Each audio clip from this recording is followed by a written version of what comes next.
नमस्कार, मी आपला मित्र अमोल सांगानी. आपण पाहतात AS न्यूज लाईव्ह.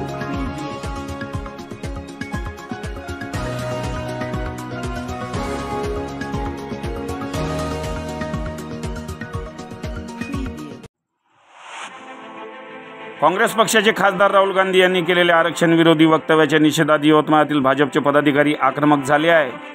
या वक्तव्याचा निषेध करण्यासाठी यवतमाळच्या संविधान चौकात आंदोलन करण्यात आलं. यावेळी जिल्हाधिकारी कार्यालयावर मोर्चा काढून निवेदन देण्यात आले.